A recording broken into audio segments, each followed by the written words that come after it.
Welcome to The Explainer. Today, we're going to crack open what is basically the original operating manual for storytelling, something written over 2 millennia ago.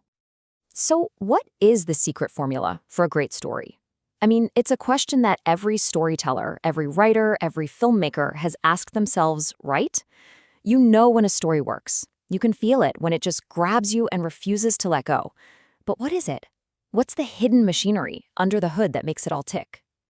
Well, believe it or not, about 2,400 years ago, the Greek philosopher Aristotle was actually the first person to try and create a real masterclass to answer that very question.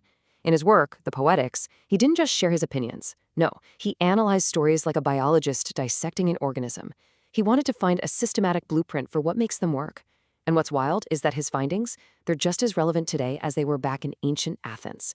So let's pull back the curtain on this ancient masterclass and start with his number one, his very first principle. All right, so the first principle, the absolute foundation of Aristotle's blueprint is this. All art, and he means everything from epic poetry to drama, is a form of imitation. He called it mimesis. It's all just a representation of life, of human action. And here's where it gets really cool. Aristotle broke this whole idea of imitation down so brilliantly. He basically said that every single story you have ever seen or heard or read, it can be defined by just 3 things. First, the means or the tools it uses. Things like rhythm, language, or music. Second, the objects or the subjects it portrays. Are the people better than us, worse than us? Or are they just like us? And finally, the manner or the method it uses. Is it telling us the story, like in a narrative, or is it showing us, like in a play? Okay, so out of all these different forms of imitation, Aristotle really zeroed in on one that he believed was the highest, the most powerful form of storytelling, and that was tragedy. Yeah, he dedicated most of his entire work, the Poetics, to just breaking down tragedy, because he was convinced it had the most profound impact on an audience. And this right here, this is his famous definition of tragedy. And wow, it is packed with meaning. He says it's the imitation of an action that is serious, complete in itself, arousing pity and fear, wherewith to accomplish its catharsis of such emotions. So you see, the goal isn't just to be a downer or make you feel sad. It's about strategically, carefully crafting an experience that produces 2 very specific emotions, pity and fear. And trust me, he had a very, very specific reason for targeting those 2. So, how do you build one of these powerful tragedies? Well, Aristotle broke it down into 6 essential parts, 6 key ingredients. You've got plot, that's the what happens, character, that's the who it happens to, thought, that's the why, the ideas behind it all. Then you've got the tools, diction, which is the language itself, melody, the music and rhythm, and spectacle, which is, everything you see on stage.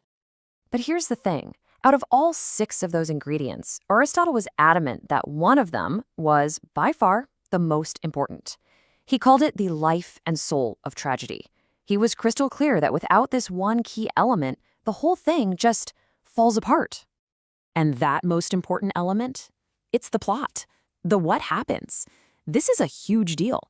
For Aristotle, the sequence of events, the structure, is way more important than the personalities of the characters. He literally says that tragedy is an imitation of an action, not of people. The character is secondary. They exist only to serve the plot, to drive the action forward. I mean, think about that. It's a pretty radical idea, especially today when we're so obsessed with character arcs and deep dives into psychology. So, if the plot is king, what makes a great one? Well, Aristotle argued that the best plots are built around 2 absolutely explosive moments. The first one is called peripety, or a reversal. This is that gut punch moment.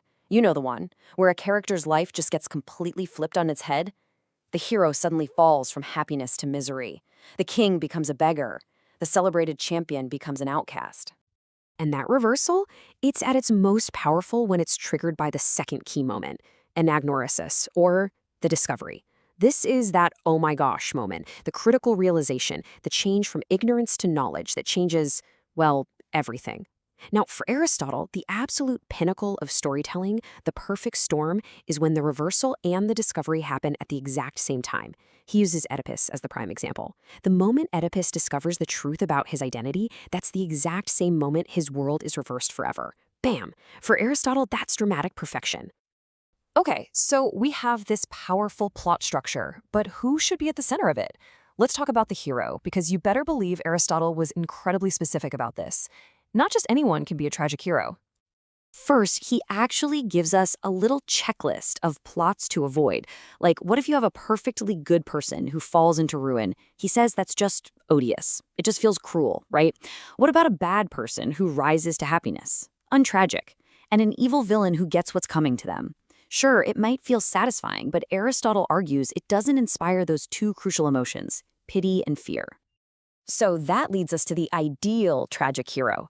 It's a person who is not preeminently virtuous and just, but whose misfortune is brought on by some great error.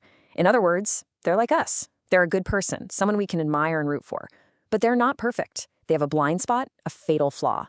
And their downfall isn't because they're evil or depraved. No, it's because of a single, huge, disastrous mistake. This is what Aristotle called hamartia, and that's what makes their stories so tragically human. Okay, so why? Why put this specific kind of hero through this specific kind of plot? What's the point of it all? Well, it all comes down to the payoff for the audience.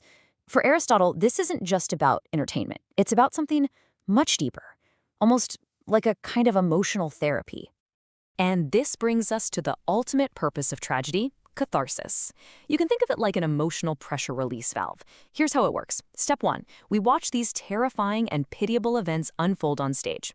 Step 2, we feel pity for the hero, right? Because their suffering seems so much bigger than their mistake. But we also feel fear because we see a bit of ourselves in their flawed humanity, and we think, oh man, that could happen to me. And then step 3, we experience this powerful purging of those very emotions.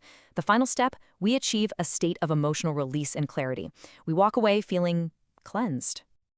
All right, so we've been talking about a 2,400-year-old guide to ancient Greek plays. The big question is, why does any of this still matter today? It matters because these aren't just some dusty old rules for ancient playwrights. These are fundamental principles of how stories work on the human psyche. The core ideas, a unified plot, a relatable hero with a fatal flaw, a huge emotional payoff, this is the foundation of almost every successful story we still love today. Seriously, from Shakespeare's Macbeth all the way to Walter White in Breaking Bad, the most powerful, unforgettable narratives are still built on this ancient chassis. It's like the DNA of compelling drama. So the next time you're watching a movie or reading a novel, try to spot Aristotle's blueprint. See if you can pinpoint the reversal, the discovery, the hero with that fatal flaw. And as you watch it all unfold, think about it. What modern story was the last one that gave you that perfect catharsis, that feeling of pity and fear, and then release? I'm willing to bet whatever story comes to mind, it's built on a foundation that's 2,400 years old.